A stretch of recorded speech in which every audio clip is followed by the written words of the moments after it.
태양계의 세 번째 행성. 지구는 살아 움직이는 생명의 별입니다. 둘레 4만 킬로미터, 지름 12,756킬로미터의 거대한 암석, 전체 면적의 70%가 바다로 이루어진 푸른 행성 지구. 우리가 살고 있는 이 별은 언제 탄생했을까요? 스코틀랜드의 에든버러 해안에는 지질학의 역사에서 아주 특별한 장소가 있습니다.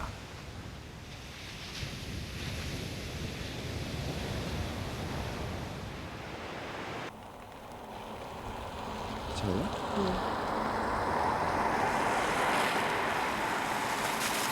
18세기까지만 해도 사람들은 노아의 방주를 과학적 사실이라고 믿었습니다. 대홍수 때 엄청난 양의 광물질이 침전해서 지구의 퇴적암을 만들었다고 생각했던 것이죠.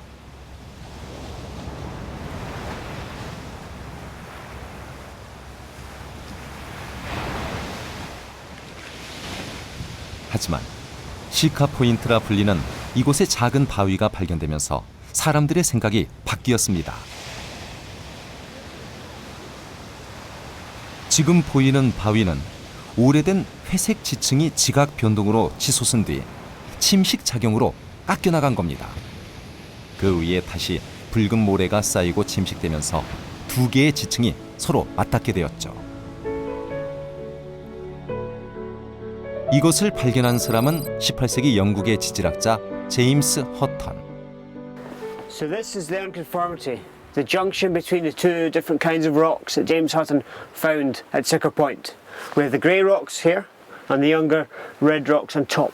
And what this junction shows is that there was a big gap in time. There was tens of millions of years.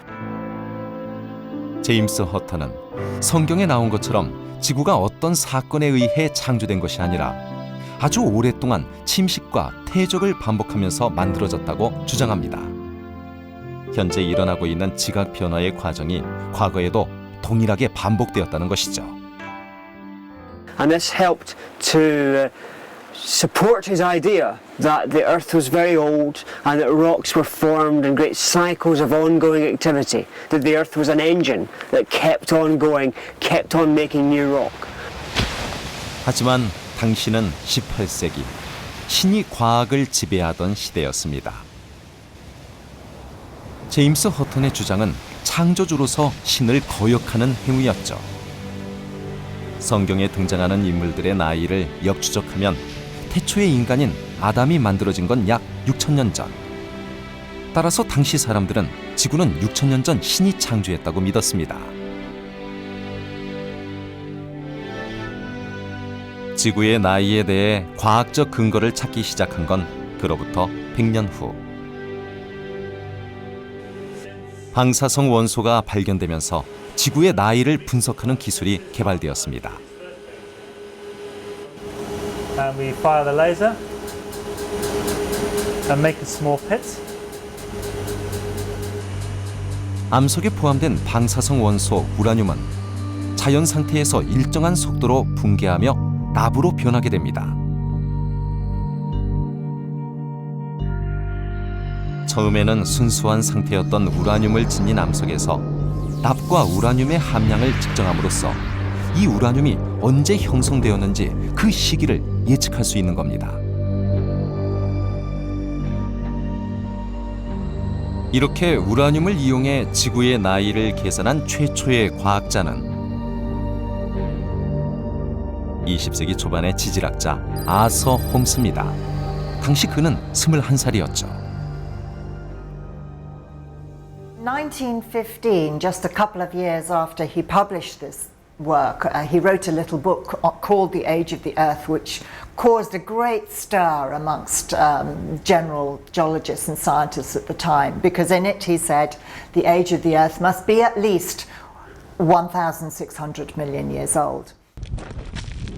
그는 지구의 나이를 알아내기 위해 평생 고대 암석을 수집하고 납과 우라늄의 비율을 계산했습니다. 6천년이었던 지구의 나이는 기하급수적으로 늘어나게 되었죠. 지구의 나이가 45억 6천만 년으로 최종 계산된 시기는 1956년. 20대의 젊은 과학자였던 아서 홈스가 백발이 성성한 66세의 노인이 되었을 때입니다. I think the age of the Earth is important to scientists because it acts as a starting point, if you like, for being able to date and develop a geological timescale.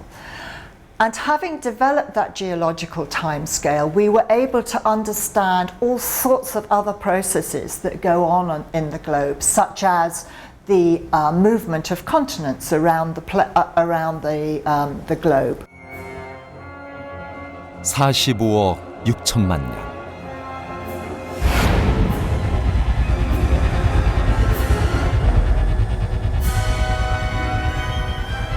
지구는 인간의 시계로는 가늠조차 어려운 긴 시간을 뜨겁게 살아 움직이며 생명의 역사를 만들어 온 겁니다.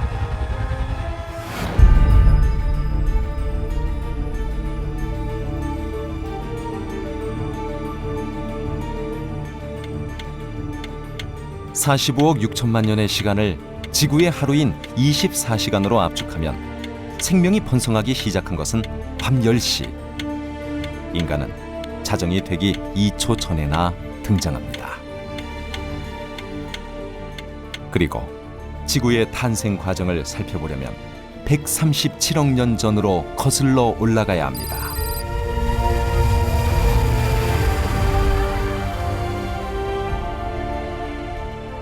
빅뱅 이후 다양한 형태의 은하를 생성하며 팽창하기 시작한 우주. 50억 년 전 거대한 성운이 회전하면서 태양계를 형성하고 바로 이때 우주의 먼지와 운석의 파편이 뭉쳐 지구가 탄생하게 됩니다.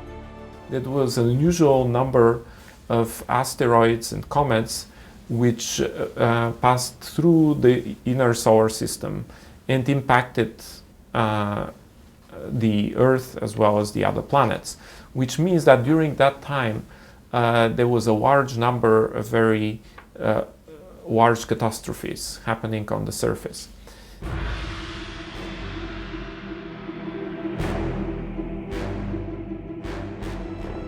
소행성과 같은 미행성체들이 끊임없이 지구로 돌진해 왔습니다. 이들이 합쳐지면서 지구는 점점 더 커졌죠. 지구의 중력도 강해졌습니다. 지금의 절반 크기가 되었을 땐 1년에 평균 1000여 개가 넘는 미행성체가 충돌해 왔을 것으로 추정됩니다.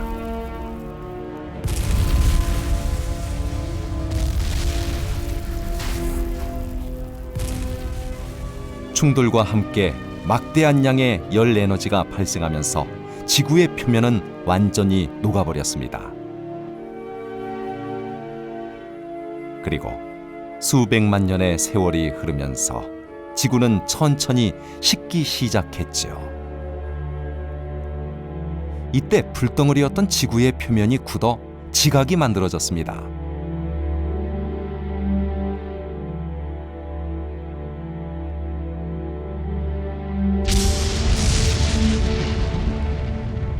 지구의 온도가 내려가자 비가 쏟아지기 시작했습니다.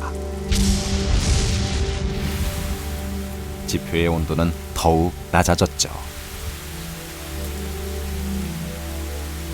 빗물이 고이면서 지구에서 가장 역사적인 사건이 일어납니다. 바다의 탄생. 원시적이지만 대륙과 해양, 그리고 대기를 가진 오늘날 지구의 모습이 완성된 겁니다. 바다의 탄생은 생명의 시작을 의미합니다. 최초의 생명이 바다에서 움텄고 대기에 산소를 불어넣었기 때문이죠.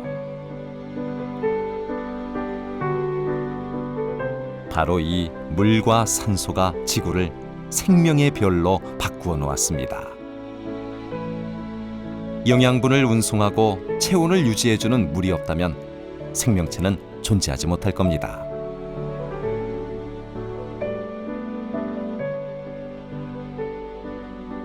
지구에 생명의 근원인 물이 고이고 바다가 만들어진 건 기적과도 같았습니다. Many scientists believe that Earth, just like Mars, started fairly dry, and then water accumulated from comets that flew from the outer solar system and fell on the Earth. 우주 공간의 온도는 매우 낮기 때문에 해성에는 다량의 얼음이 존재합니다. 따라서 생성 초기에 건조한 지구가 해성과 충돌하면서 수분을 공급받았다는 겁니다.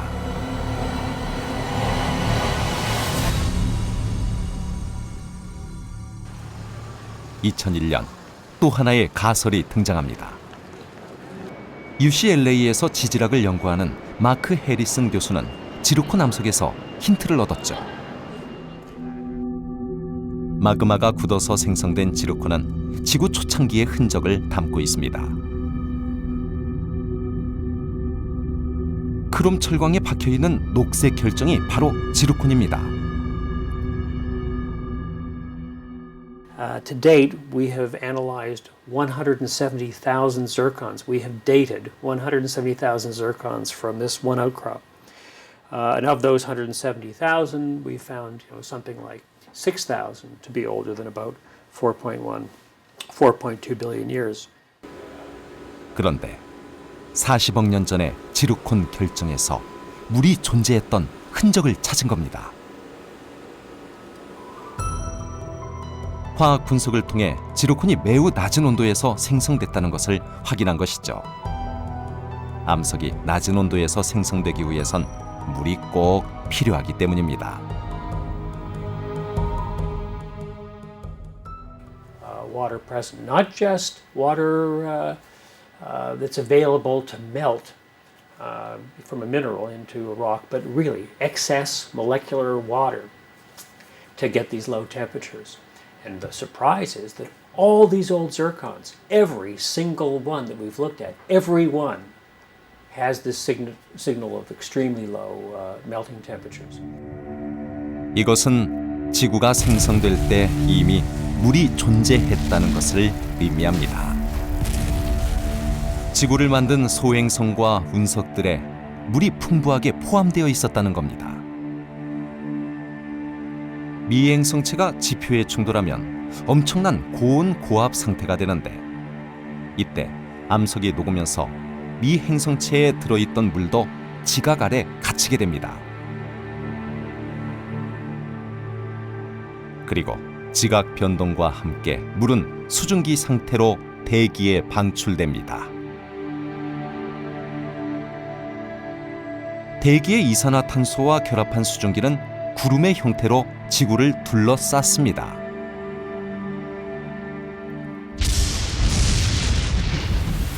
구름은 비가 되어 지구로 되돌아오게 되었죠. 생명의 근원인 바다는 이렇게 지구의 탄생과 순환 과정을 통해 만들어졌습니다.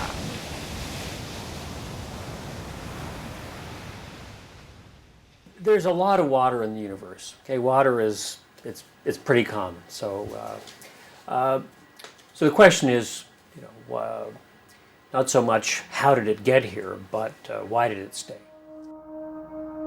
태양계에서 유일하게 지구가 물을 간직할 수 있었던 이유는 바로 태양과 지구의 거리에서 찾을 수 있습니다.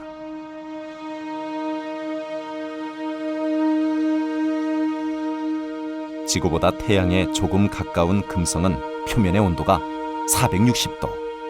물은 모두 증발한 수증기 상태입니다.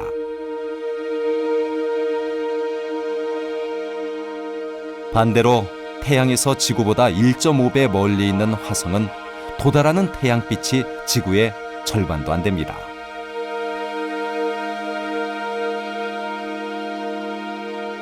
물이 흘렀던 흔적은 발견됐지만 현재는 극지방의 얼음만 존재할 뿐 액체 상태의 물은 아직 확인되지 않고 있습니다. for the Earth to be in the zone that's just right to have liquid water and for life to evolve. We're very, very lucky. And it's probably very rare that it happens even within our own galaxy. 지구에 생명이 존재할 수 있었던 것은 이러한 우연과 행운 때문입니다. 물이 풍부한 암석으로 만들어진 지구가 태양과의 적절한 거리를 유지하면서 물을 지켜낼 수 있었던 것이죠.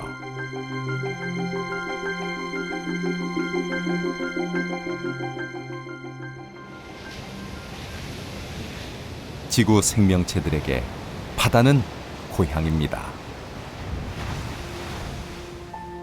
최초의 생명이 바다에서 탄생했죠. 이들은 태양의 자외선을 피해 30억 년 이상을 바다에만 머물렀습니다. 생명체들이 육지에 상륙한 건 지구 대기에 산소가 공급된 이후입니다. 바다에서 탄생한 최초의 생명체들이 바로 지구에 산소를 불어넣은 주인공들이죠. There's a whole world of life in the total absence of oxygen gas. Oxygen gas is relatively late in the history of life, and we are completely dependent all the time on oxygen gas. 막 탄생한 초창기의 지구. 대기에 가득한 건 암모니아, 수소, 메테인과 같은 가스뿐. 산소는 아직 존재하지 않았습니다. 지금의 생명체들은 숨조차 쉴 수 없을 만큼 뜨겁고 척박했던 당시 35억 년 전 원시바다에서 최초의 생명, 단세포 박테리아가 탄생했습니다. 이들의 먹이는 바다에 가득했던 무기물. 하지만 생명이 번성하면서 생존 경쟁이 시작되었죠.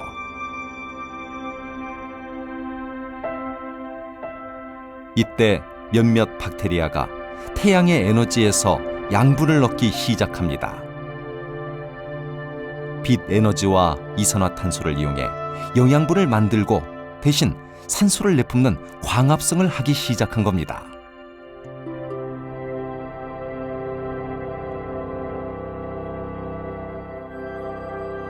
(35억 년) 전의 흔적은 아직 바다에 남아 있습니다. 호주 서부의 해안에서 발견된 스트로마톨라이트. 광합성 작용을 하는 박테리아들이 층층이 쌓여 한 덩어리를 이룬 겁니다.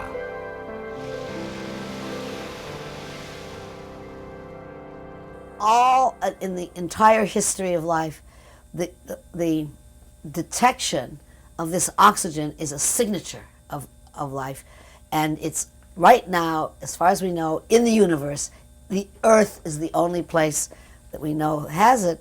Why? Because it's made by life.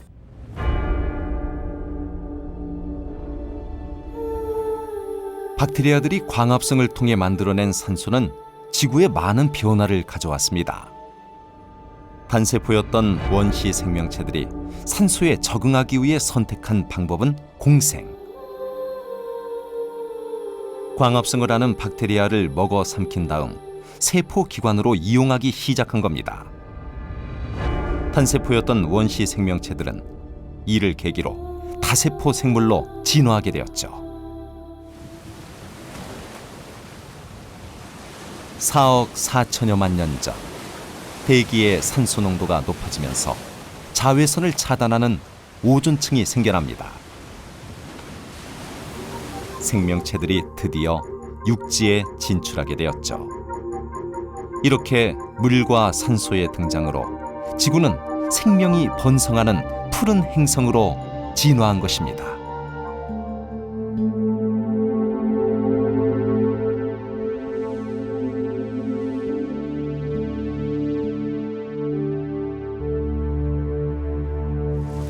지구에 생명을 꽃피운 건 물과 산소의 힘이었습니다.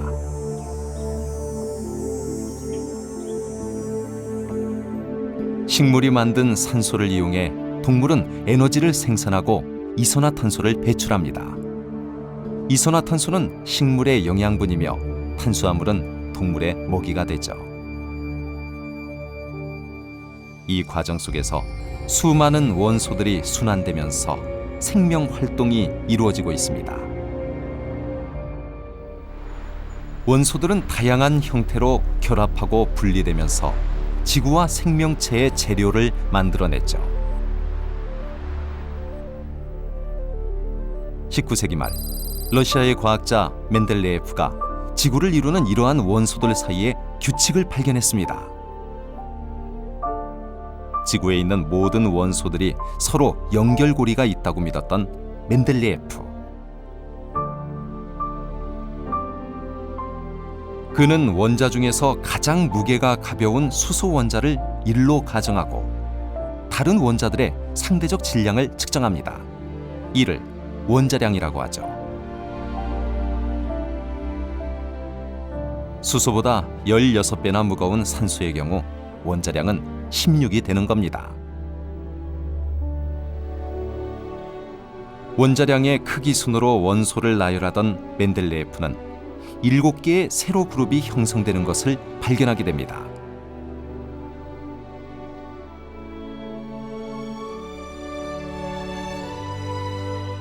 산소에 반응하는 원자의 비율이 주기적으로 반복되고 있던 겁니다.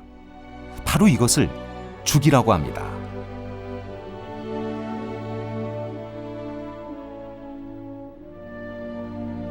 세로 그룹에 배열된 원소들은 원자량이 달랐지만 화학적 성질은 서로 비슷했습니다. 이렇게 화학적 성질이 비슷한 원소들을 족이라고 부릅니다. The atomic structure and the periodic table together makes the story complete. It gives us a solid foundation of the structure of atoms and properties of atoms. 지금까지 자연에서 발견된 원소는 92개. 이 원소들의 성질을 결정하는 것이 중성자라는 것이 밝혀지면서 더욱 정밀한 오늘날의 주기율표가 만들어졌습니다. 이 원소들이 서로 화학 반응을 일으키며 지구를 만들고 변화시키는 것입니다.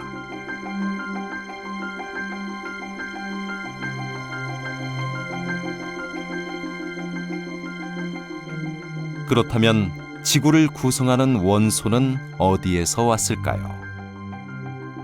최초의 원소는 우주 빅뱅에서 탄생합니다. 137억 년 전 폭발과 함께 원소 중 가장 가벼운 수소와 헬륨이 만들어졌습니다. 수소와 헬륨이 뭉쳐 만들어진 우주의 첫 번째 별에서 또 다른 원소들이 탄생하게 됩니다. And there are lots of different reactions that happen in stars to make different elements. There are lots of different ways that you take two existing elements and normally sort of smash them together and you get other elements out. 별의 내부에선 수소의 핵융합이 일어납니다. 핵융합이란 높은 온도와 압력으로 인해 두 개의 가벼운 원소가 충돌하면서 보다 무거운 원소를 만들어내는 과정을 말하죠. 별의 내부에서 수소가 모두 헬륨으로 바뀌면 내부 압력이 낮아지면서 크게 부풀어 오릅니다. 중심 온도가 1억 도에 달할 만큼 뜨거워진 바로 이때 우리 생명에 필수적인 다양한 원소가 탄생합니다. 헬륨이 핵융합을 통해 탄소가 되고 계속해서 산소와 규소 등 점점 무거운 원소를 만들어내는 것이죠. 하지만 철보다 무거운 원소는 만들지 못합니다. If you have an extremely massive star and it has burned through all the hydrogen, helium, lithium, and all of the light elements, and it's still got a lot of mass, what happens is something quite remarkable. The star explodes at the end of this cycle. And in this explosion, there's sufficient energy in order to forge iron and the heavier elements. 질량이 큰 별은 폭발 직전 태양보다 10억 배나 밝은 초신성이 됩니다.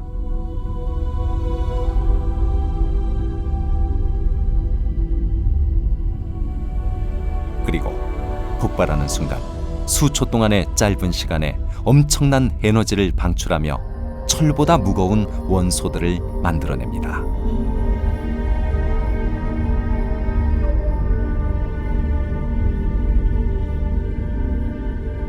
초신성의 폭발과 함께 만들어진 원소들은 우주 공간으로 퍼져나가 새로운 별의 재료로 쓰입니다. 50억 년 전, 초신성의 잔해가 우주의 헬륨과 수소에 섞여 태양계가 그 모습을 드러냈습니다.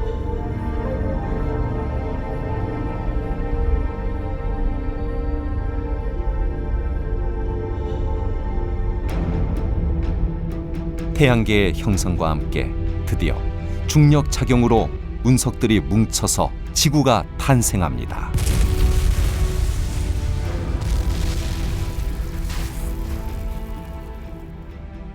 수없이 많은 미행성체들이 충돌하면서 완전히 녹아버린 지구.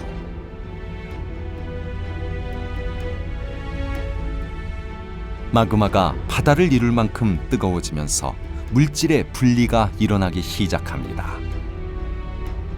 중력의 힘에 의해 철과 니켈처럼 무거운 원소는 지구 중심으로 가라앉았고 압력과 밀도가 높아지면서 핵을 형성하게 되었습니다. 산소나 규소같이 상대적으로 가벼운 원소들은 위로 떠올라 지각을 이루었죠.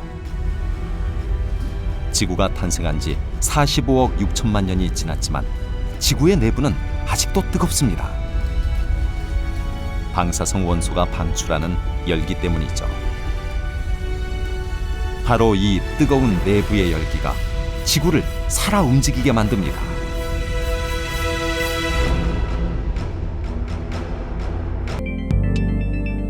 마치 컴퓨터 그래픽을 보는 듯한 심해 생물들. 투명한 몸체와 알록달록한 빛을 발산하는 신비로운 자태를 드러낸다.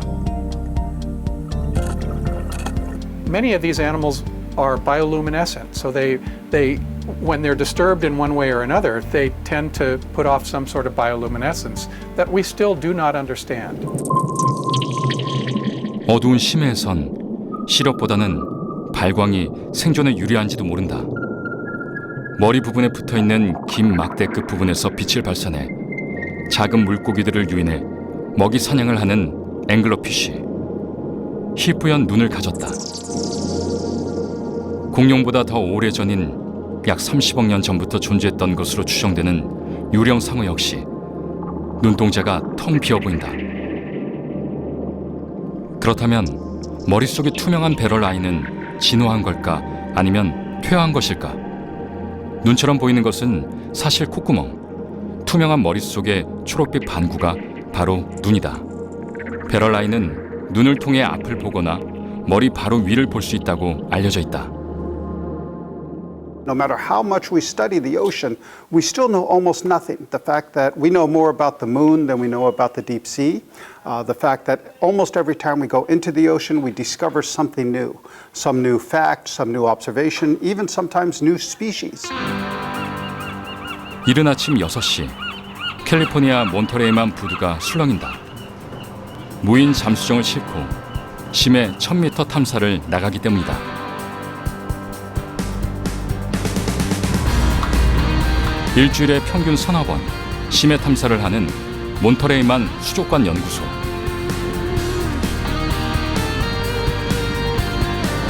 오늘 탐사의 목적은 무엇일까?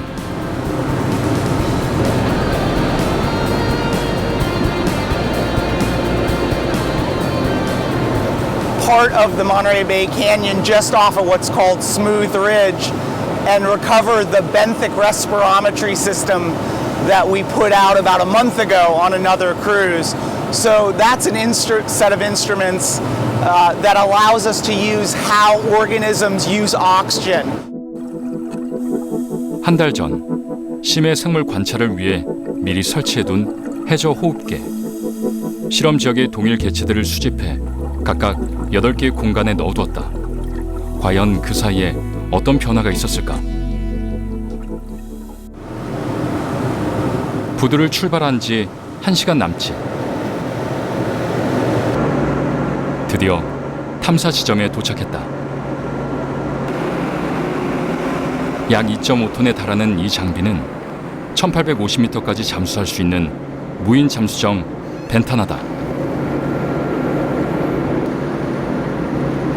이제 심해를 비추는 것은 무인 잠수정의 카메라에 달렸다.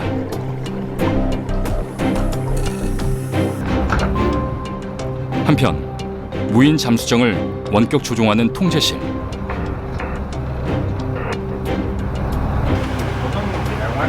목표 지점에 도달할 때까지 긴장을 늦추지 않는다. 살펴야 할 게 많기 때문이다. That's probably it there or there. You can see the oxygen and it's still going down. 무인 잠수정과 모선은 줄로 연결돼 정보를 주고받는다.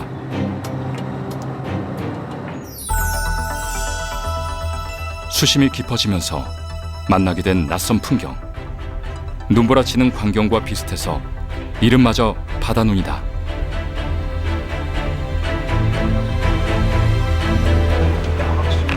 그런데 그때 화면을 가득 채우는 흙탕물. But where we are, it's a lot of from accumulating marine snow, so it's very organic, rich, and soft. But some places it can be really dynamic. 바다 눈 밀집 지역을 지나자 다시 시야를 확보했다.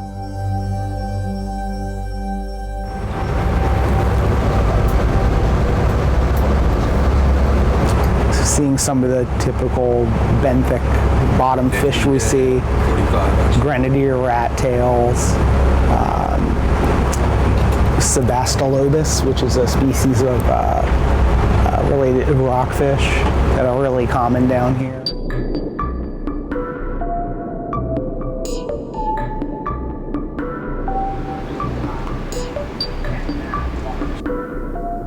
현재 수심 994m.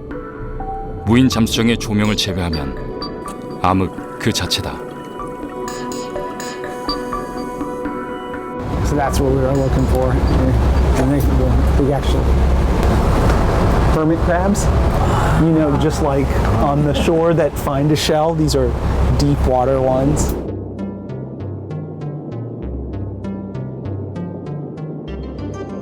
So, you know, they're adapted to this super low oxygen environment. So they're, you know, it's a tough place to be a really active. 수심 1000m를 탐사하면서 마주쳤던 심해 생물들.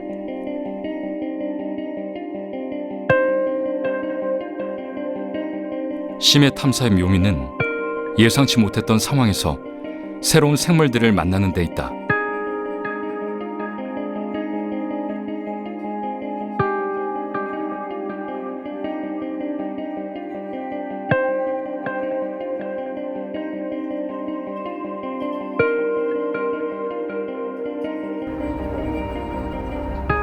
잠수를 시작한 지 1시간여.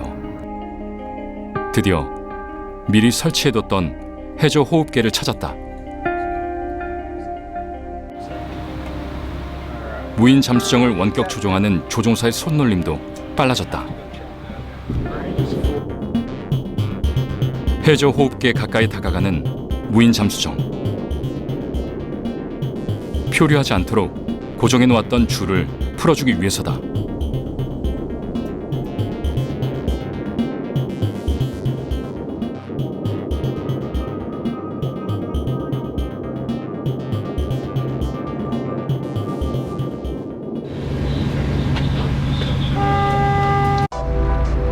해저 호흡계는 부력을 이용해 빠르게 떠올랐다.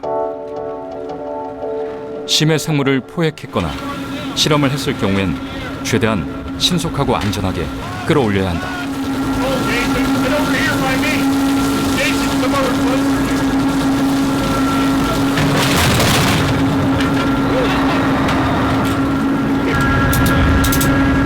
심해 생물의 경우 수압이나 산소 농도 등 심해 환경이 달라 생존 확률이 적기 때문이다. So this one was alive, but I think that's the only live one. The benthic respirometer has 8 identical chambers, and in each of those, it's sealed, and we can use each chamber to measure how fast whatever organism we put in it uses oxygen. And this is a basic measure of sort of the physiology, the metabolism. 심해 관련 다양한 연구가 활발히 이루어지는 몬터레이만 수족관 연구소. 그것이 가능한 이유는 몬터레이만 해저 지형이 있다. 몬터레이만은 해안에서 조금만 나가도 바다의 그랜드 캐년이라 불릴 만큼 깊은 협곡이 길게 이어진다. 심해 탐사가 반나절 만에 끝날 만큼 심해 연구에 안성맞춤인 장소다. 그러나 탐사와 실험을 거듭할수록 심해는 종잡을 수가 없다는 제임스 베리 박사. 바다는 지금 이 순간에도 변하고 있기 때문이다. Our research here in Monterey Bay shows that oxygen levels at 200 meters are very low, but now that's moving up. Some of the research going on here is showing that animals that used to live at 200 meters now are only living down to 150 meters, somewhat shallower, and we think because oxygen levels are too low in this OMZ, in that oxygen minimum zone. And that seems to be related to climate change. 깊은 해양으로부터 영양분이 풍부한 물이 바다 표면에 도달해 플랑크톤이 번성한다. 이때 거대한 양의 플랑크톤이 사멸하는 지역을 산소 극소 대역이라 한다. 사멸된 플랑크톤이 해저로 가라앉는 도중 미생물이 분해되면서 산소가 소비되기 때문이다. 그런데 문제는 지금 산소 극소 대역의 범위가 넓어지고 있다는 것이다. 바다 본래의 모습을 미처 파악하기도 전에 이미 변하고 있다.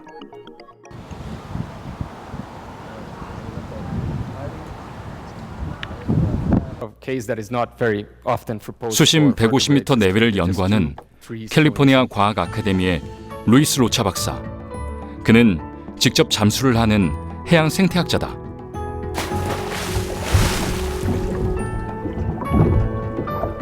그가 탐사하는 수심은 빛과 어둠이 교차하는 구역으로 사실상 생명이 살 수 있는 마지막 경계로 여겨졌던 곳이다. When you go to deeper reefs, there's almost no light. That's why we call it a twilight zone. There's very little light, so there's no algae there because there's no photosynthesis. So the base of the food chain is very different. 루이스 박사는 지난해 약방층에서 신종생물 2종을 발견했다. First one, the Grammatodontus, was from this very deep reef. It was a very deep water species, the deepest species collected by a diver. This second one was from a shallow area in an island off of Brazil, a very isolated island. This other one was because the island is very isolated and almost nobody goes there. 캘리포니아 과학 아카데미의 생물학자들은 신종 생물을 찾기 위해 전 세계 오지를 누빈다. We as humans, we've been finding and classifying species for over 200 years. So back in the day when the whole taxonomy endeavor started, all we did was look at the morphology and the color of the species, and we would decide if they're different enough, we would give them a new name or not. But that becomes very labor intensive because you have to count the scales. In case of the fishes, we have to count the scales, you have to count the fin, the rays in the dorsal fins, and then after you get all of that morphology, then you compare it to the other species. Now today we have an easier way to do it. 최근엔 DNA를 추출해 간별기에 넣어 배열을 얻고 모든 종들의 배열이 저장된 유전자 은행의 정보와 비교해 일치하는 것이 없으면 새로운 종으로 발표하는 것이다.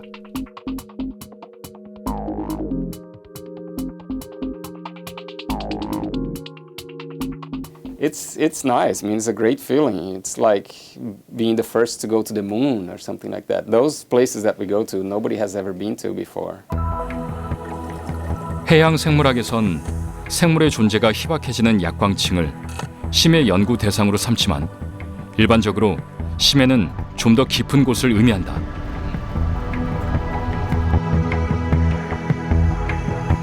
지구 표면적의 71%를 차지하는 바다.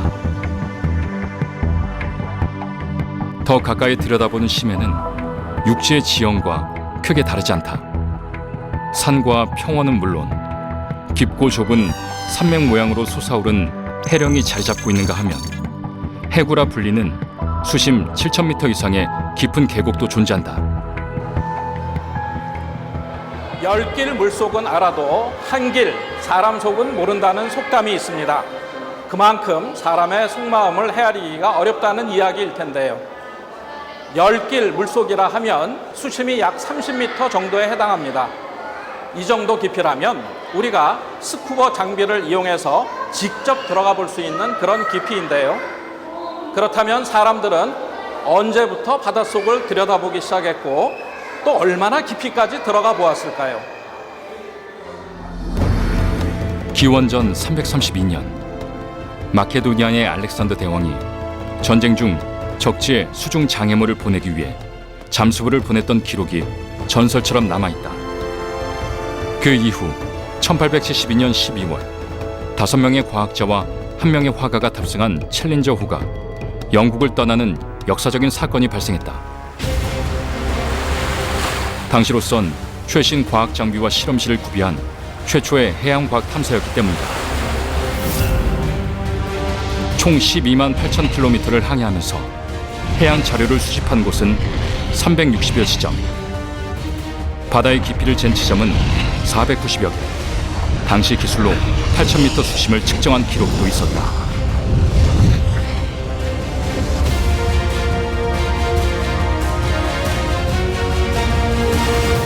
They put a piece of lead with some sticky stuff on the bottom, and they threw it over the side of the ship until it got down to the bottom. And then they pulled it up and looked to make sure they hit the bottom and not just a passing whale. So 8,000 meters of line they put over the side of the ship, and they pulled back up by hand. 원시적인 방법 같지만 당시로선 획기적이고 창의적인 기법이 가득했던 챌린저 탐사는 이후 챌린저 보고서로 출간되었다.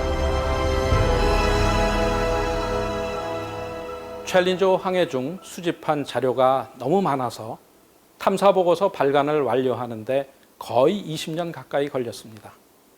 3만 쪽 50권에 달하는 방대한 분량도 굉장하지만 그보다 더 놀라운 건 당시 자료들이 지금도 대부분 그대로 사용할 수 있을 정도로 정확하다는 겁니다.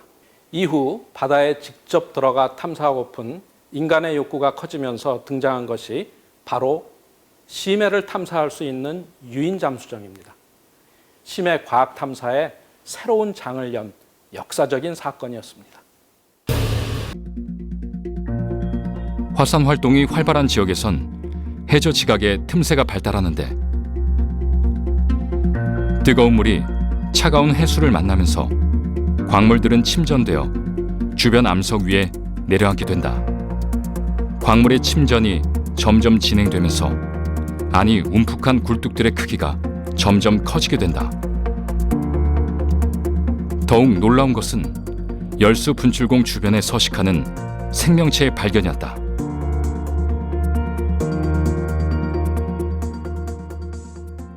So previously, before, for example, deep sea hydrothermal vents were discovered, people thought that life is really sustained by sunlight, that we need sunlight. It was rather surprising to researchers to see that there's a whole new ecosystem of organisms, that there are microorganisms and macroorganisms that are flourishing in. 식물은 빛 에너지를 이용해 스스로 영양분을 만드는 광합성 작용을 통해 생태계 먹이 사슬의 생산자 역할을 한다.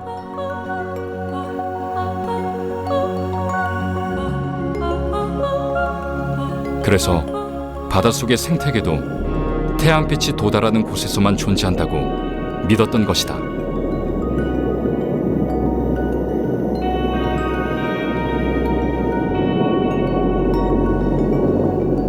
햇빛이 도달하지 못하는 열수 분출공 주변엔 식물이 살지 않는다. 그런데 무엇이 먹이 사슬의 생산자 역할을 대신했기에 열수 생태계를 이루고 있는 것일까?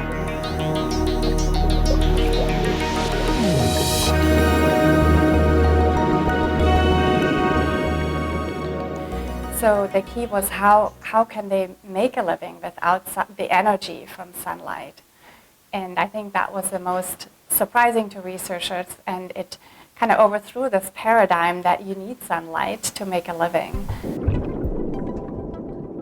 열수 생태계의 비밀은 딱딱한 껍질을 가진 관벌레 안에 숨어 있는 황박테리아였다.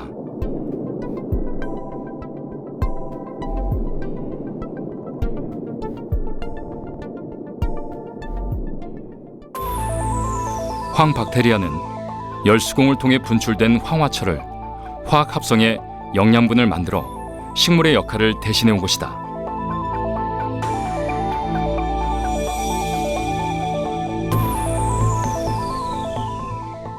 For example, hydrogen sulfide, and they built up carbon out of this material.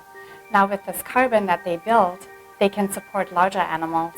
So they interact with bigger animals. For example, the microorganisms are at the bottom of the food chain, but then they live together and work together with macroorganisms, with larger organisms, to sustain this life in this hostile environment.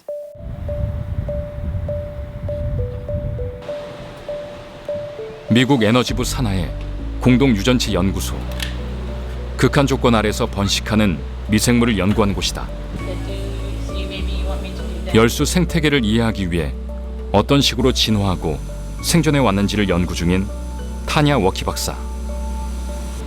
So what you see here is a sample from the hydrothermal vent from the East Pacific rise. And what you can see is that a lot of these microorganisms are fairly small. So this axis right here is a metric of the cell size. So many of them fall into the small size range window. We also have larger cells, larger microorganisms. And now using flow cytometry allows us to individually sort these cells out for single cell sequencing. 단일 세포 유전체 분석은 한 개의 세포를 분리해 극미량의 재료로부터 DNA나 RNA를 증폭하고 분석해 해당 세포의 유전체적 특징을 분석하는 기술이다.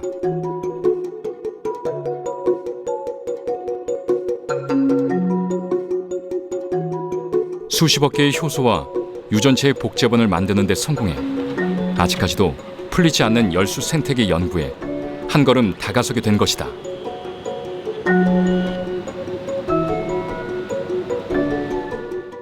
Deep sea vent systems has many different applications. One of it would be for biotechnology, energy, alternative energy, for biomedicine, but also as you relate to primitive Earth, right? Understanding these microorganisms and how they have evolved over many millions of years helps us to understand, generally speaking, the evolution of bacteria and archaea much better.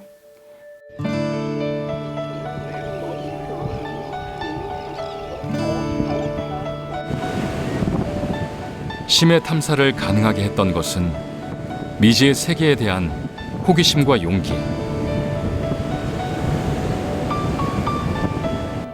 그리고 기술 덕분일 것이다.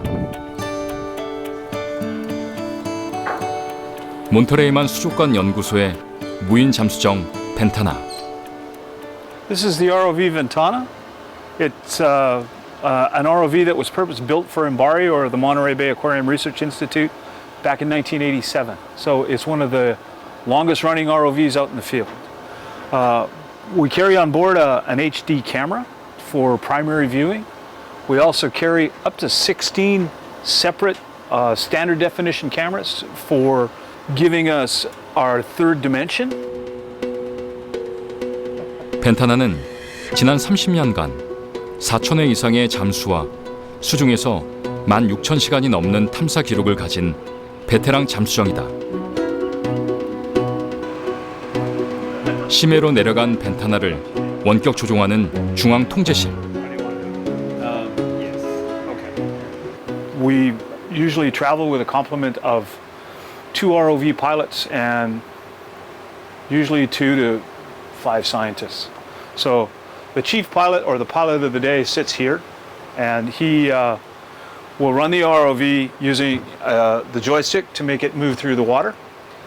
He will also use the various controls to turn things on and off, to run the autopilots to make it all functional, make it all work. Not electronic. 무인 잠수정은 조종사의 손과 눈이 되어 심해에서 대신 움직이는 존재로 수중 로봇으로 불리기도 한다. From all the electrical systems on board, we monitor them for ground faults, for failures, that sort of stuff, their voltage levels. These are all presented to us. We have what's called a variable buoyancy system, which allows us to change the payload of the vehicle actively on the fly. So once we're in the water, we can flood and get heavier or pump out and get lighter, that sort of thing. 수중 탐사를 위해서는 잠수정의 무게와 부력이 동일하게 된 상태로 추진력 없이 일정 심도를 유지해야 하는데 이를 중성 부력이라고 한다. 스스로 조율하는 시스템이 잠수정 기술 중 가장 기본이다.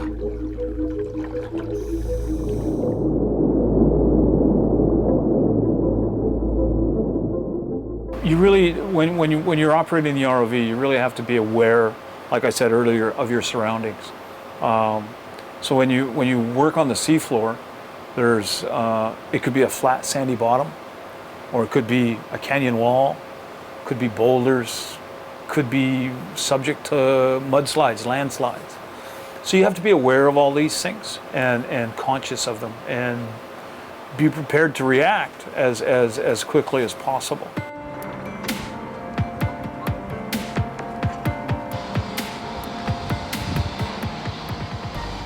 이제 심해는 과학자들이 첨단 연구를 하는 장소가 되었습니다. 뿐만 아니라 해양 강국들이 해양 탐사 기술을 발전시키는 각축장이 되었고 해양 자원 확보를 위한 소리 없는 전쟁터가 되고 있습니다. 그 뜨거운 현장에 우리나라도 당당히 어깨를 나란히 하고 있습니다.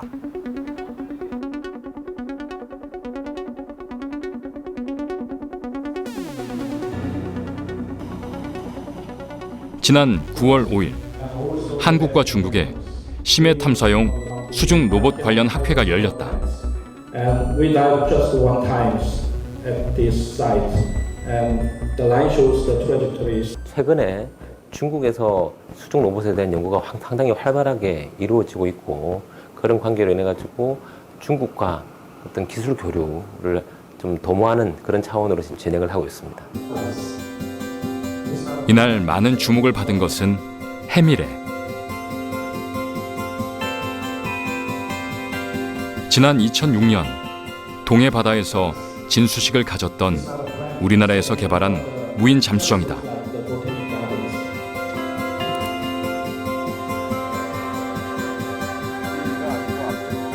심해 잠수 능력 6,000m급으론 미국, 일본, 프랑스에 이어 세계 4번째로 개발했다.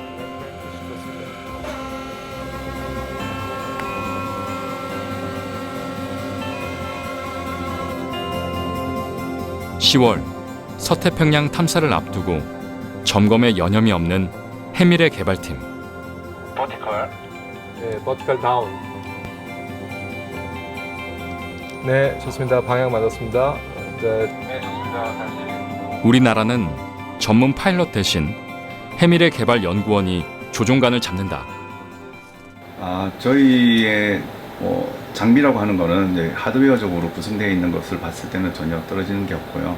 저희들이 HD 카메라를 새롭게 개발을 했고, 그게 또 필요한 조명들을 개발했고, 또 그게 또 내압용기라든지 그런 다양한 그 기술들을 10년 동안 개발 이후 10년 동안 업그레이드 시켜오고 있었고요.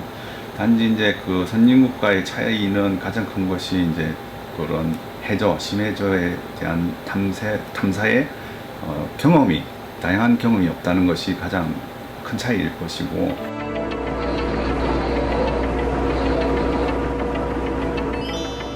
지난 2015년 6월 12일부터 26일까지 실시했던 동해 탐사. 개선된 해미래의 성능을 검증하기 위해 실시한 동해 탐사에서 재미있는 수압 실험도 실시했다. 바닷속은 10m마다 수압이 1기압씩 상승해 깊이 내려갈수록 스티로폼 조각의 부피가 줄어드는 것을 볼 수 있다. 1300m쯤 내려갔을 때 스티로폼은 처음보다 절반으로 줄었다.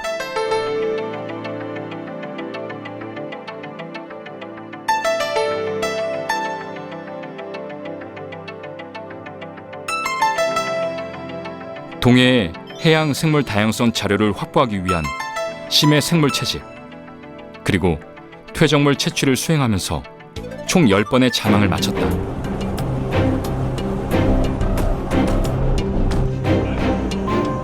그러나 해밀에는 해저 화산 지대가 이어진 먼 바다 탐사 경험이 많지 않다. 그래서 지난해 북태평양 서쪽 마리아나 해저 분지 탐사를 잊을 수가 없다. 그때가 어떻게 보면 이제 탐사 마지막 날, 마지막 기회였고, 그때는 날씨가 이렇게 선장님은 아직 돌아가야 된다 그러는 상황이었고. 8번의 탐사를 마쳤지만 아쉬움이 남아 마지막 탐사에 도전했다. 그런데 3000m 내려가는데 거기에서 위치 신호가 이렇게 저희가 계속 뭐 8초마다 한 번씩 위치 신호를 주는데 그 신호가 갑자기 끊어졌습니다. 너무 욕심을 부렸던 걸까?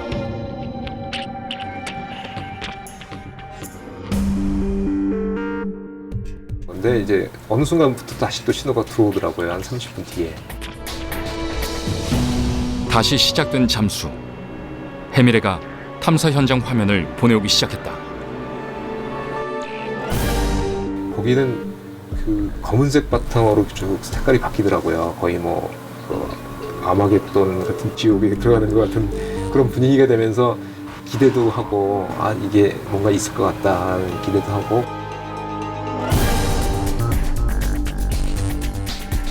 갑자기 눈앞에 그 장관이 벌어지는데, 아 그때는 정말로 감동입니다. 해미레가 처음으로 담아온 열수 분출공 영상. 국내 최초의 심해 열수 분출공 탐사 기록이다. 저희가 그 책에서만 보고 외국에서 그 잠수정들이 하던 그런 장면들을 해미레가 연출하는 그 모습을 보면서 정말 그때는 감동이었습니다. 네. 해저 화산지대 탐사 경험이 절실한 우리나라. 열수 분출공 주변은 심해 생물뿐만 아니라 심해 광물 자원으로서도 엄청난 가치가 있기 때문이다.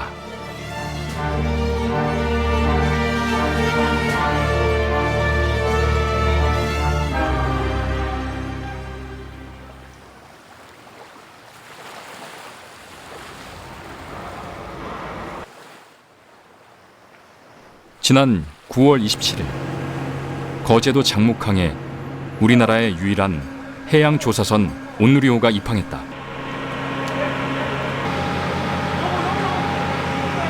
3개월 동안 인도양에 있는 우리나라 광구를 탐사하고 방금 귀국을 하였습니다.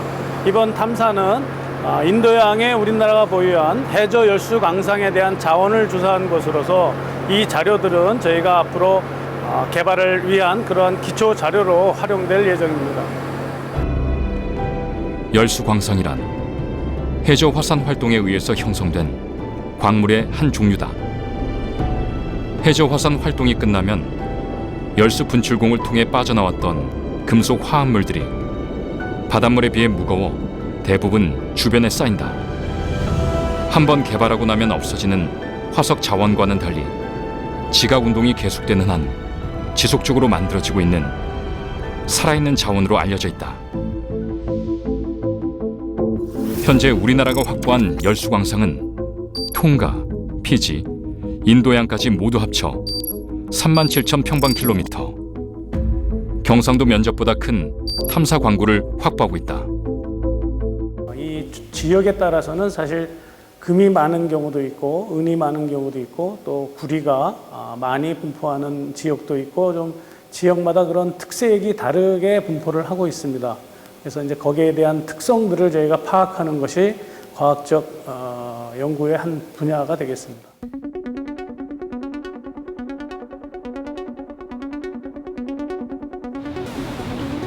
자원 탐사를 마친 후 수집된 시료들은 해양시료 도서관에 보관된다.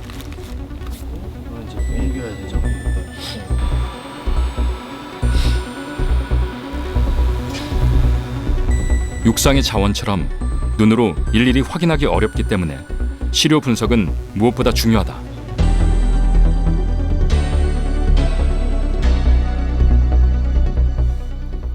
저희들이 좀 더 좋은 광채, 좋은 광상 그런 것들 찾기 위한 하나의 인디케이터, 지시자로서 지금 이제 분석을 하게 되는 거죠. 그래서 여기보다는 좀 더 깊은 곳 아니면 좀 더 다른 곳으로 가야지만 더 좋은 광채를 찾을 수 있는지 없는지 이런 것들을 판단하기 위해서 저희들이 가져온 샘플을 가지고 그 모양과 조직, 성분들을 분석을 하게 되는 겁니다.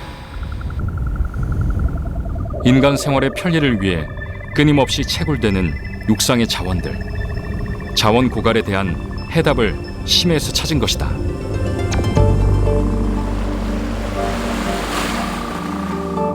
심해의 검은 황금이라 불리는 또 다른 자원, 망간 단괴. 망간 단괴란 망간과 철을 비롯해 코발트, 니켈, 구리 등 40여 종의 금속 물질을 함유하고 있는 광물 덩어리다. 1873년도에 그 챌린저호 탐사에서 발견이 최초로 됐고요. 자원으로서의 가치가 인정돼서 전 세계적으로 관심을 갖게 된 것은 1965년경입니다. 작은 돌덩어리 같은 망간 단괴에 지금 전 세계가 주목하고 있다.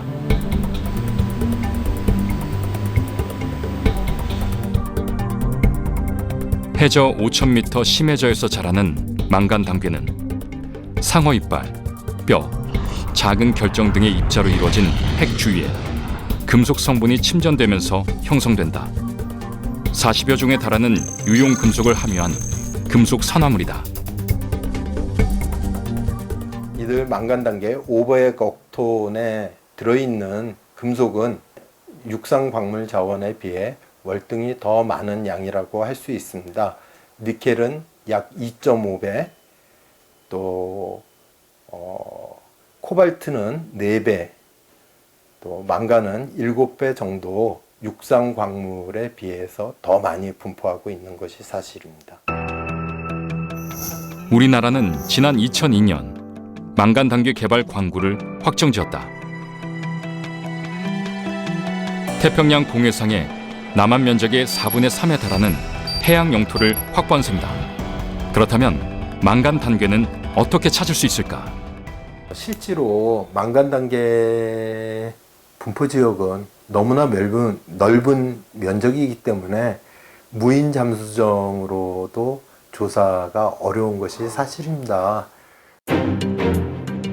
해저면 특성에 따라 반사되는 음향 강도를 관측해 해저 지형 정보를 획득하는 다중빔 음향 탐사. 이후 심해 해저면 가까이 정밀한 해상도를 위한 심해 예인 음향 탐사. 해저면에 존재하는 망간 단괴 밀도와 금속의 분석을 위한 시료 채취까지 사실상 탐사 준비 작업은 끝난 상태다.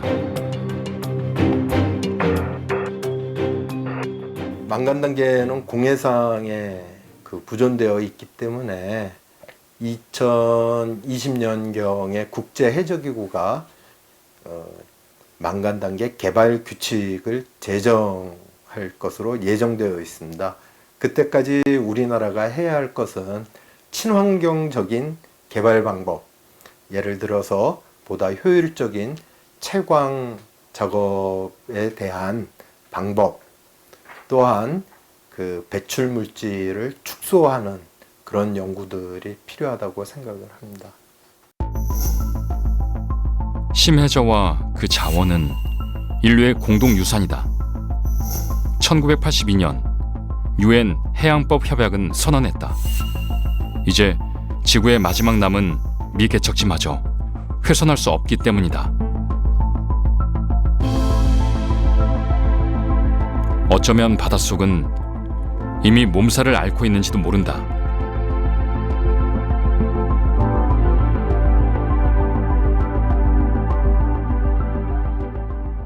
For the first time, I'm going to 100, 150 meters depth.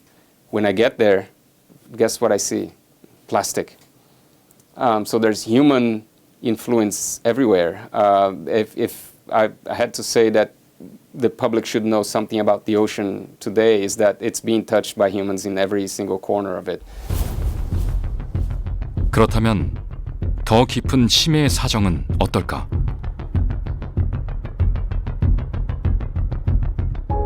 심해 생물들은 사람의 것이 분명한 쓰레기와 어느새 공존하고 있다.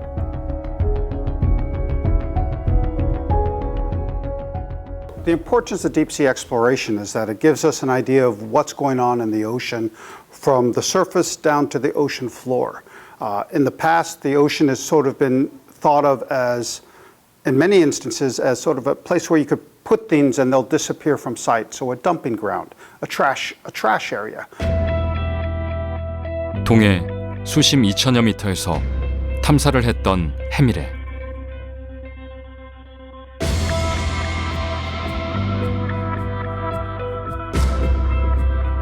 그곳도 다르지 않았다. 오염물들을 수거하긴 했지만 우리가 바다를 다 둘러보지 못한 것처럼 수거하지 못한 것도 많을 것이다.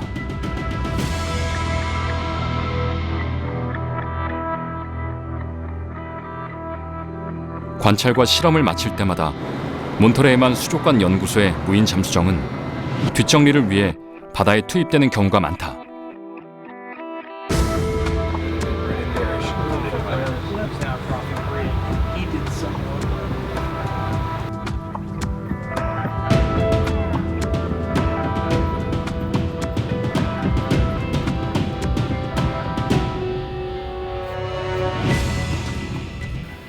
are changing in ways that are huge changes compared to what most of the ecosystems in the marine environment have seen for many millions of years. So this is a massive change, especially in ocean chemistry.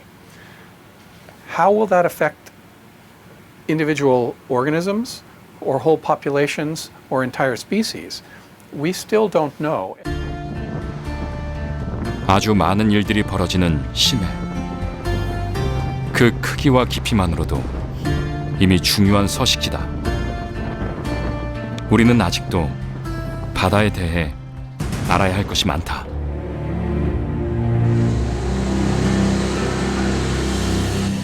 지난 2010년부터 개발을 시작했던 심해 탐사 수중 보행 로봇 크랩스터 6000.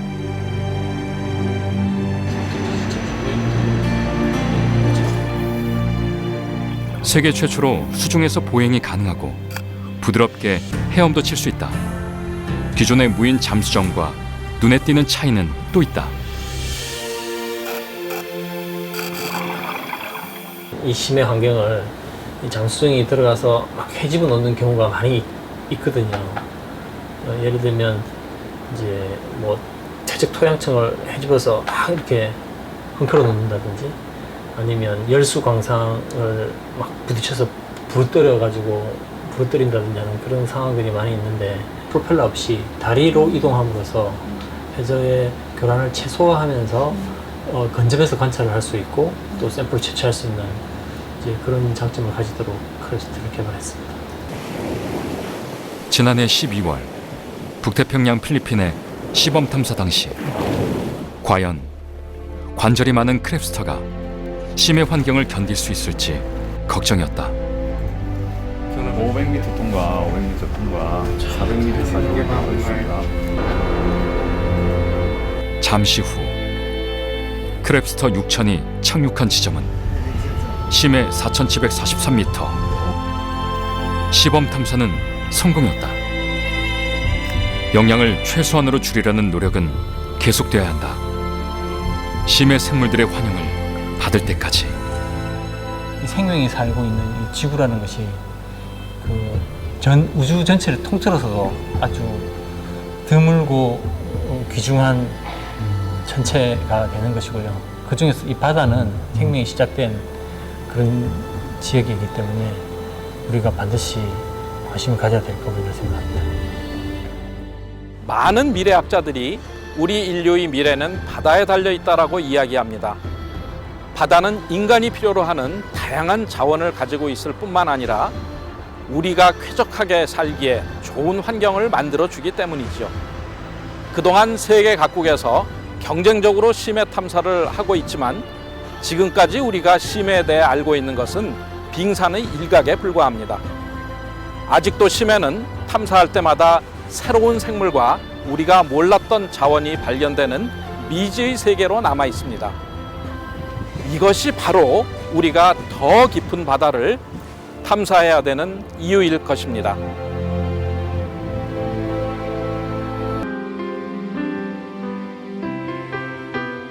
무수한 별들이 노래하는 밤. 산에도 해처럼 밝은 달이 둥실 솟았다.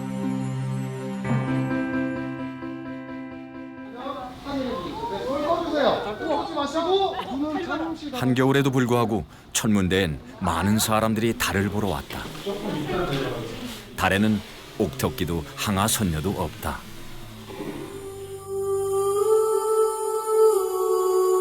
인류가 가장 오래 보아왔고 직접 발을 디딘 유일한 천체, 달을 응시한다. 그냥 맨눈으로 볼 땐 매끈매끈해서 예쁜데 자세히 보면 너무 울퉁불퉁해서 못생겼어요. 지구와의 평균 거리 38만 5천 킬로미터. 지구를 도우는 유일한 위성이자 가장 가까운 천체 달은 치즈처럼 울퉁불퉁한 표면을 가졌다. 달에는 물도 공기도 없기에 운석 충돌로 인한 원형의 구덩이 크레이터가 선명히 남아있다. 그렇다면 달은 맨 처음 어떻게 만들어졌을까? 약 45억 년 전 화성만한 천체가 초속 15km의 속력으로 원시 지구에 부딪혔다. 지구의 자전축까지 흔들린 대충돌 후 무거운 입자들은 지구를 중심으로 뭉쳤고 나머지 가벼운 파편들은 약 100년 동안 지구 주변을 떠돌다 지구 궤도를 도는 달을 중심으로 뭉쳤다.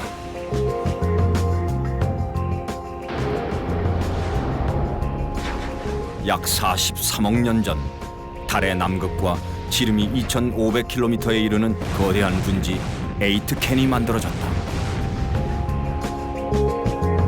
약 40억 년 전 커다란 행성들과의 충돌로 평탄하고 어두운 평지, 이른바 달의 바다가 생성됐다. 달의 바다에서는 수십억 년에 걸쳐 화산 활동이 일어나 기본적인 달의 지형을 갖춰갔다.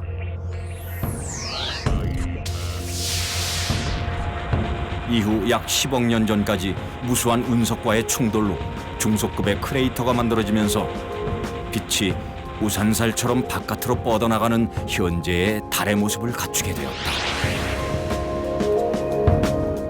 그리고 달은 지구를 중심으로 공전과 동시에 자전까지 병행하게 됐다.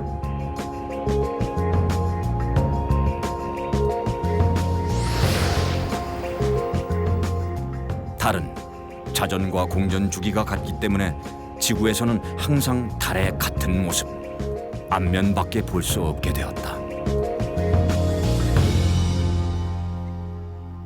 무거운 쪽이 지구한테 딱 붙잡히게 된 상황이 된 겁니다. 그래서 점점 자전 속도가 느려져 가지고 이제는 달이 지구 주위를 한 바퀴 도는 공전 한 번 도는 그 주기 동안 자전도 한 번밖에 하지 않는 그런 모양입니다. 그렇기 때문에 이제 지구에서 봤을 때는 달은 앞면만 볼 수 있고 뒷면은 영원히 볼 수 없는 그런 이제 상태에 놓이게 된 거죠. 초기의 지구와 달은 가까운 거리에서 강력한 중력으로 서로를 끌어당겼다. 굉장히 빨리 돌던 지구는 오랜 시간이 흐르면서 달을 밀어낸 뒤 하루 한 번의 자전을 하게 됐다. 달 역시 점차 지구의 한 면을 붙들린 채 지구 주위를 도는 것으로 안정되었다. 이렇게 달이 지구를 한 바퀴 도는 데 걸리는 시간은 평균 29.5일, 즉 한 달이다.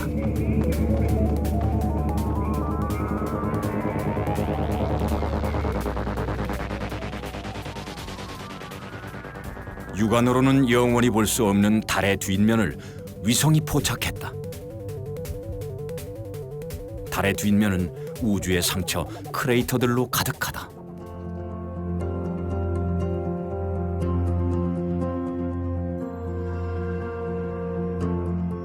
스스로 빛을 낼 수 없는 달은 태양빛을 반사해 그 존재와 형태를 드러낸다.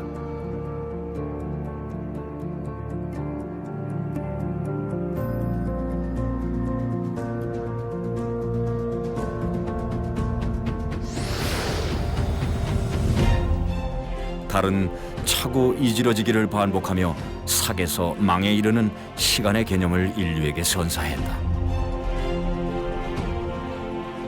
바야흐로 한 달이다.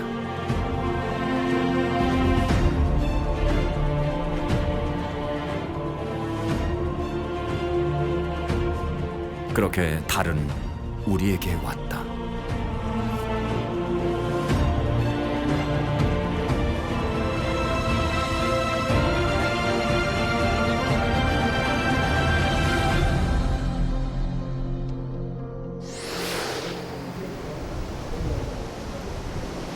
진도 앞바다의 울돌목 해협.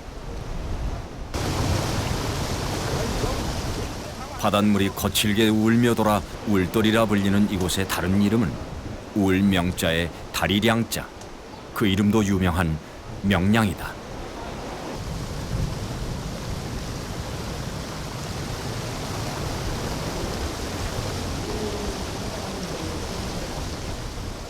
소용돌이 치는 저 바다 위를 걷다 보면 까마득해진다.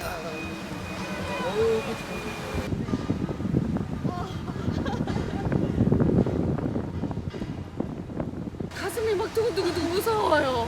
과연 이 속에서 살아남은 사람이 있었을까? 조금 무서워요. 조금 무서워. 네. 일본이랑 이세분 장군이랑 싸웠던 거.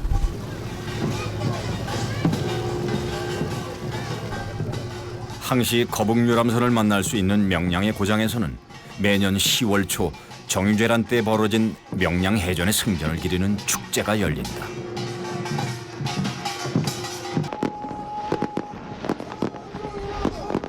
단 13척의 배로 133척의 외선을 물리친 명량해전은 세계 해전사에서 유례를 찾을 수 없는 완전 무결한 승리로 손꼽힌다. 명량대첩은 1597년 9월 16일에 일어났습니다. 9월 16일은 우리식으로 말하면 보름때죠. 보름달이 뜰 때 조리 현상은 강해지는데 달의 인력이 가장 강하게 작용하기 때문에 결국은 조수간만의 차도 커지고 조리도 빨라지는 거죠. 초속 6.5m, 세계를 통틀어 5손가락 안에 드는 빠르고 거센 물살 앞에서는 동력선도 꼼짝없이 발이 묶인다.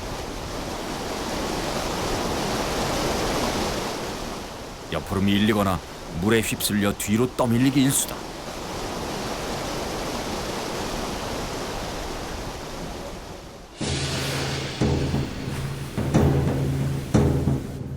이순신은 병목처럼 생긴 울돌목의 지형적 특징과 빠른 유속을 잘 알고 적들을 울돌목 깊숙이 유인했다.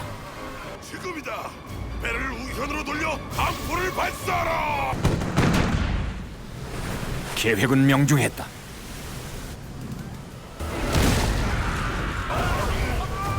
조수차가 극대화되는 보름에 이루어진 지원쟁. 앞에 배들이 중심을 잃고 쓰러지면서 외선끼리 서로 부딪히며 물살에 휩쓸렸다. 그때 당시에도 물살이 빠른 시기하고 멈췄을 시기를 이제 구분을 하는데요. 멈췄을 시기를 정조기라고 합니다. 이제 이때가 이제 들물과 썰물이 잠시 맞닥뜨려서 들물이 썰물이 되는 상황이 되는 거죠. 그러면 결국 물살의 방향이 바뀌는 겁니다. 밀물과 썰물이 바뀌는 순간 그야말로 정조기의 거대한 소용돌이까지 계산한 전략이었다. 달의 힘을 빌려온 이순신의 지략은 조선의 역사를 바꾼 전설이 되었다. 결국 이순신 장군은 울돌목 해협의 지형을 이용했을 뿐만 아니라 바로 그러한 울돌목 지형에서 나타나는 조류 현상이 어느 시점에서 더 극대화되는지도 간파했던 거죠.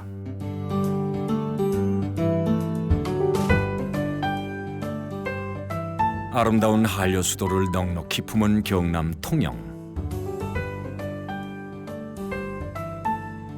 바닷물을 메워 만든 간척지에 들어선 동네 정량동이다. 이곳에선 해마다 한두 번씩 일어나는 자연현상 때문에 지자체의 특별 관리가 이루어지고 있다. 배조기가 한 달에 한 사리가 2번 옵니다. 사이클이 2번 오게 되어 있습니다. 보름 단위로 2번 오는데 오늘이 올해 들어서 관측시로서는 최고의 배조기 수위가 올라가게 되어 있습니다. 295cm 되겠습니다. 매달 보름과 금음때 조수가 가장 높이 들어오는 사리가 일어난다.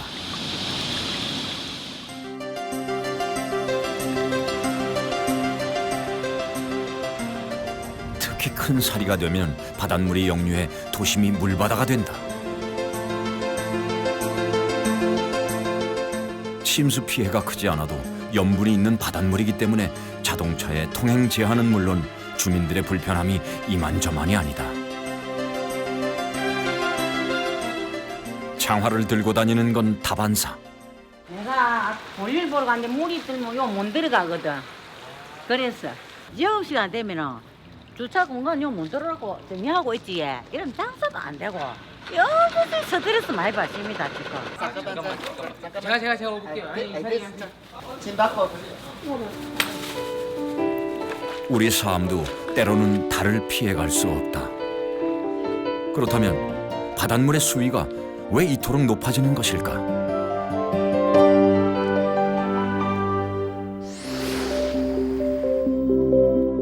음력 7월 15일 백중 무렵에는 타원형으로 돌던 태양과 지구 그리고 달이 가장 가까우면서도 일직선상으로 나란히 서게 된다. 이때 조석 현상을 일으키는 기조력이 크게 작용하면서 썰물과 밀물차는 최대치가 되는 것이다. 달의 힘이 가장 크게 작용하는 백중사리일 때 바닷물의 수위는 최대 80cm까지 높아진다.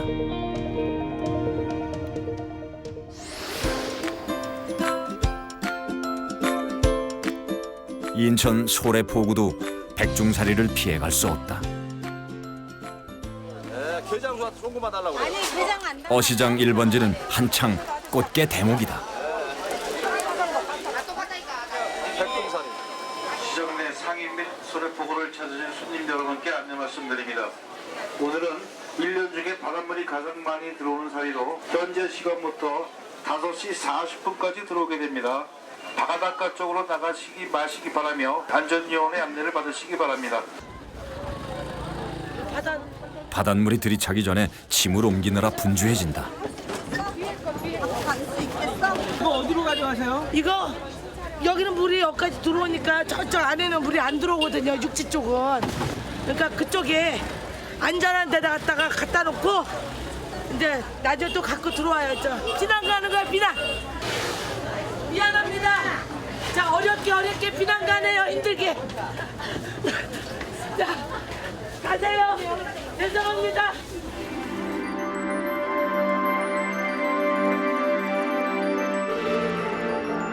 소래포구에 바닷물이 차오르기 시작한다.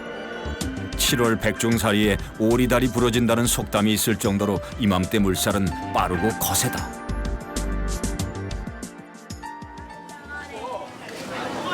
장화는 물론 비닐봉지 신발까지 모처럼 구경거리에 관광객들은 신났다.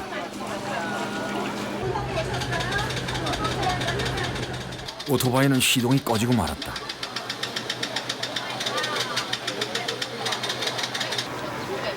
말을 듣지 않는 애물단지는 결국 미는 수밖에 없다. 조수간만에 차가 제일 센 그 대한민국에서 인천은 1년에 한 2, 3일은 꼭 이런 일이 벌어지고 있습니다. 어떤 점포의 전기 콘센트라든가 이런 거는 물이 역류하는 높이 이상에 다 돼 있고요. 물에 잠겨서는 안 되는 부분들도 다 위쪽으로 설치되어 있습니다. 그래서 이런 그 자연현상에 대비를 하고 있습니다.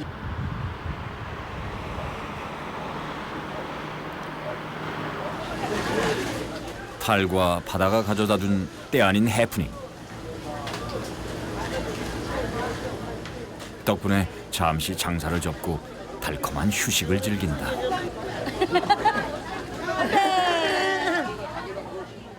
물이 한번 이렇게 들어오니까 좀 뭐라 해야 될까, 저기 기분이 좋은 것 같아요. 뭐 다른 저기는 없고 피해는 없는 물이니까. 꽃게철이니까, 그리고 새우철이고 제일 바쁘철인데 지금 참 여유롭게 앉아보네요. 어깨가 쭉 늘어져지. 이렇게 인천 소래포구 사람들은 달과 더불어 살고 있다. 그리고 유엔군 함선 261척이 참가한 상륙작전이 예정대로 진척돼 한국전쟁의 흐름을 바꾼 인천 상륙작전. 조수간만의 차가 큰 인천 앞바다에 어떻게 대규모 함대가 상륙할 수 있었을까? 실로 불가능하게 여겨졌던 이 작전은 백중사리와 맞물렸기에 가능했다. 인천 상륙작전은 1950년 9월 15일에 있었습니다. 사리가 나타나서 만조와 간조가 클 때입니다. 자, 일반적으로 만조 때는 2-3시간 정도밖에 상륙할 수 있는 조건이 안 됩니다. 근데 사리 때가 되면 깊숙이까지 물이 들어오기 때문에 상륙작전에 유리한 시간을 벌 수가 있는 거죠. 대규모 함대의 기습적인 인천 상륙작전은 세계 최대의 서해 갯벌이라는 지형적인 한계를 극복하고 적들의 허를 찌르는 계략이었다. 27일 아침 한국 해병용사들이 중앙청에 달의 힘을 이용한 신의 한 수는 그렇게 절체절명의 전쟁사를 새로이 썼다. 그러니까 메가더는 그것까지도 간파를 하고 상륙작전을 성공한 것입니다. 불리한 조건을 극복하고 작전을 감행한 것은 오히려 그러한 불리한 조건을 역발상으로 활용했기 때문이죠. 다시 찾은 캐나다의 펀디만.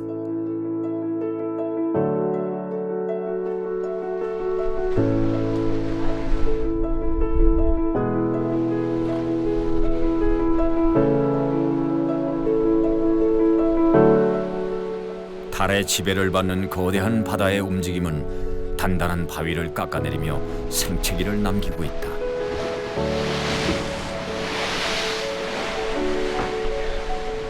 빠른 유속과 거친 파도의 위력은 우리의 상상 그 이상이다.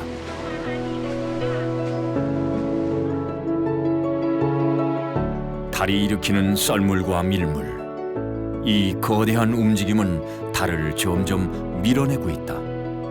지구로부터 달이 점점 멀어지는 것이다. 3.8 centimeters a year, so it's just going to keep moving. After 10 years, it'll be 33 centimeters farther. The energy of the orbit being slowly turned into heat by the tides inside of the moon. So you're taking the energy of the moon's orbit around the Earth, it's slowing it down, and it's slowly moving out as a consequence of that. 미국 텍사스주.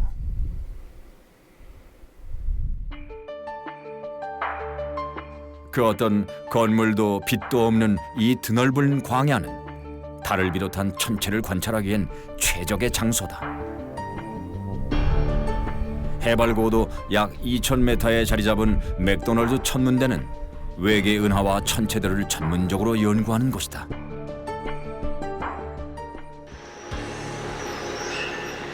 약 50년 전에 만들어진 하비 에벌리 망원경은 지름만 무려 2.7m, 크기만큼이나 견고한 성능을 자랑한다. This is the largest telescope here at McDonald Observatory. It's also one of the largest in the entire world. There are 91 mirrors behind me. They are used to collect light. And that light is studied by astronomers. One of the most incredible things we can do with light that we collect with a telescope this big is we can measure how far away things are. 수많은 별들 중 특히 지구와 달의 거리는 아주 정밀한 방법으로 측정됐다. 이는 1971년 아폴로 15호가 달에 남기고 온 알루미늄 패널, 일명 반사경이 있었기에 가능한 방법이었다. They hit a device like this. This is called a corner cube reflector array. And so basically the photons, they hit this array and they're reflected back in exactly the opposite direction from which they came. So they go back to the telescope that sent them. Anytime you know the velocity of an object,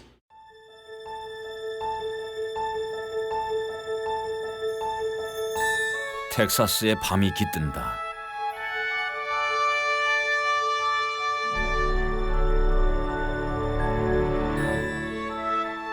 그리고 달의 월출.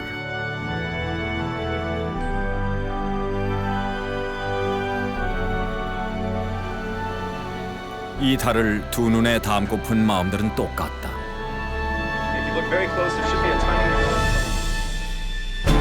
지구에서 약 38만 5천 킬로미터 떨어진 달과의 거리를 재기 위해서는 수천 번의 고출력 레이저 빔을 쏘아 올려야 한다.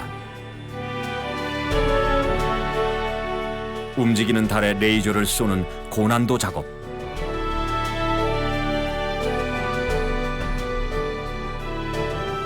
빛이 달까지 오가는 데는 대략 2.7초가 걸린다.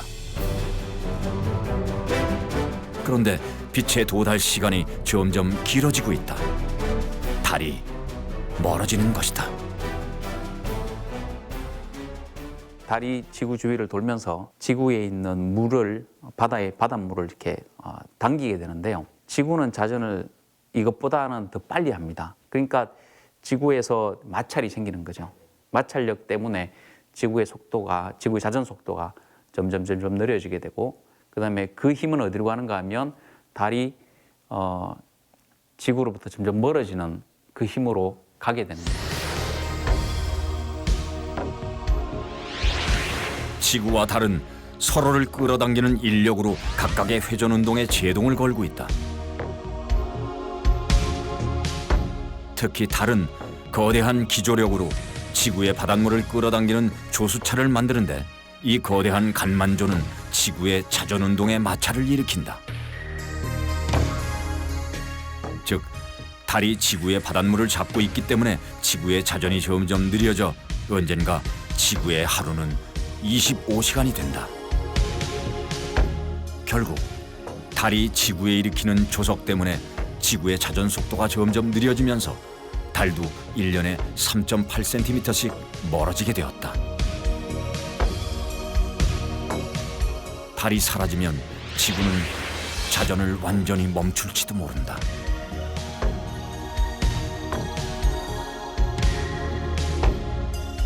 아주 먼 훗날 달이 완전히 사라지는 노문이 일어나면 과연 지구는 어떻게 될까? 현재 지구랑 달은 이런 시스템에서 지금 안정화가 되어서 수십억 년 동안 왔거든요. 그런데 갑자기 없어지게 되면 그 힘들의 균형들이 재배치해서 힘을 찾아가는 과정에서 자연재해들이 어떤 형태로 이제 우리한테 나타날지는 상상하기 쉽지는 않습니다. 달이 없다 그러면 기본적으로 조석이 없는 거잖아요. 조석이 없게 되면 기본적으로 조간대라는 의미가 없어지는 거죠. 생태계 자체가 바뀌어지게 되겠죠. 지구의 70% 이상은 거대한 바다로 이루어졌다.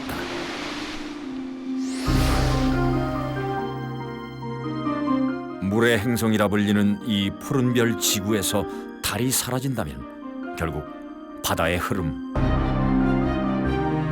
조석 자체가 사라지게 된다. 더 이상의 밀물도 썰물도 없다. 가장 먼저 치명타를 입는 것은 갯벌이다. 만간조의 종말은 1차적으로 갯벌 생태계의 파괴를 일으키고 이는 곧 해양 생태계 전체의 파괴로 이어진다. 결국 동식물을 비롯한 지구와 인류의 생태계 전체가 위협받는 것이다. There are people that believe that the moon is essential to stabilize the Earth's axis so that it wouldn't just the north pole of the Earth would not just randomly move around. It would be a little upsetting if instead of seasons, there were times that California was where the South Pole is. That would be pretty uncomfortable. 지구는 태양계 행성 중 유일하게 달과 힘의 균형을 이루며 23.5도 기울어진 안정된 자전축을 갖게 됐다. 비스듬히 놓인 지구는 햇빛을 많이 받는 이상적인 생명의 별이 된 것이다. 그런데 만약 달이 없어진다면 지구의 자전축이 어떤 방향으로 또 얼마나 흔들릴지는 아무도 예측할 수 없다. 심지어 극지점이 뒤바뀌는 등 지구의 축은 대혼란을 겪을 수도 있다.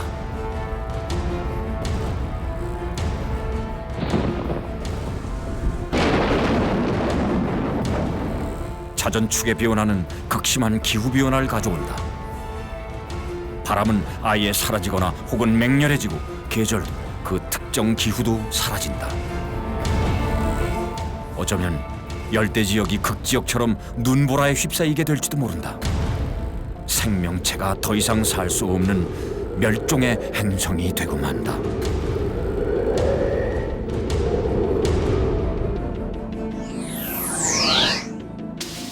또한 그동안 지구의 방패 역할을 했던 달이 사라진다면 수많은 우주의 행성과 운석으로부터의 충돌과 위협을 오롯이 지구가 감내해야 한다.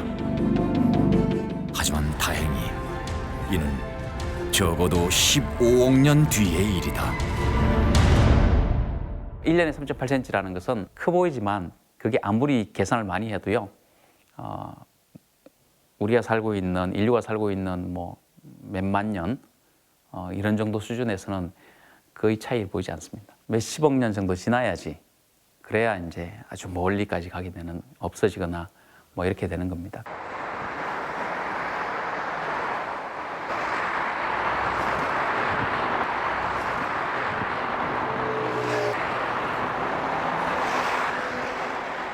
여느 때와 다를 바 없이 평온한 밤.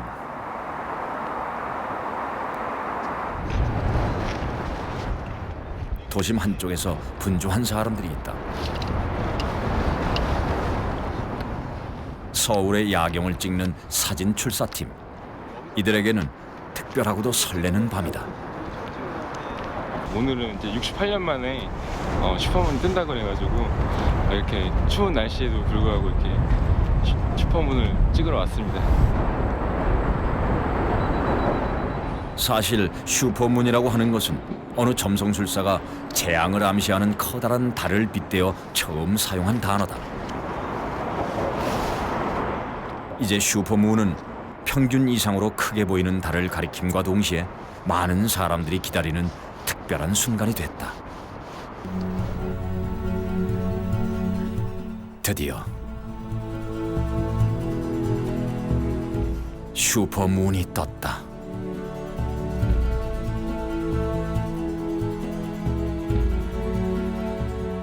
(68년) 만에 이토록이나 커다랗고 밝은 달을 만난 건 행운이다. 이 조화는 어떻게 일어나는 것일까?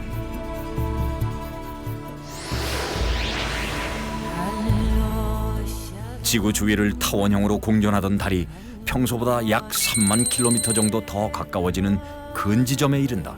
이 근지점 달이 바로 슈퍼문이다. 이에 반해 지구와 가장 멀리 있는 달은 원지점 달이라 한다. 원지점 달과 근지점 달 슈퍼문을 비교하면 슈퍼문이 약 14% 정도 더 크고 약 30% 정도 더 환하다.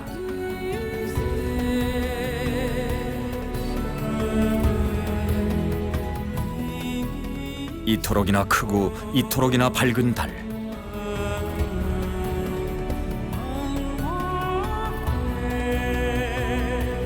전 세계는 슈퍼문에 열광한다. 지구 어디에서든 만날 수 있는 저 달은 만인에게 평등하다. 슈퍼문은 달이 선사하는 기쁘고도 즐거운 축제가 된다. 달을 담는 것은 마음을 가다듬는 그 어떤 의식과도 같다. 달이라고 예전부터 이제 노래도 많이 만들어줬고 달을 보면 왠지 밤의 감성이 좀 젖는다고나 할까. 근데 지금 맞이한 슈퍼문은 제가 살아오면서 본 가장 큰 달이고 그런 감성을 좀 더 울리기에 가장 적합한 크기가 아니었나. 달을 보면은 우리 어머님들이 생각이 많이 납니다. 저 어린 시절만 해도 그 어머님이 그 보름달 뜨는 날이면은 장독대에다가 정화수 떠놓고 이제 기도하시는 모습 많이 봤고요. 커서는 자식들 결혼하고 잘 풀리라고 그 정월대보름 때 꼭 그 산 높은 데 올라가서 어머니랑 같이 이제 달을 구경했던 기억도 많이 납니다. 달이 멀어진다. 다음 슈퍼문은 17년 뒤 2034년을 기약한다. 하지만 달은 날마다 새로운 모습으로 차고